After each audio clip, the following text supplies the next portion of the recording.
Hello दोस्तों, welcome to my YouTube channel. मैं हूँ चित्रा। आज हम बनाएंगे Maharashtrian traditional style onion coconut masala paste, जिसे मसाला वाटन भी कहा जाता है। तो चलिए शुरू करते हैं।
आज की बोनस टिप है, प्याज और सूखे नारियल के मसाले के पेस्ट में प्याज और नारियल को ओवर रोस्ट नहीं करना है, नहीं तो मसाले के पेस्ट में हल्का सा कड़वा टेस्ट आ सकता है।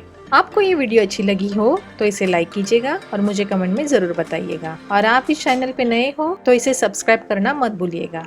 Thank you so much for watching this video.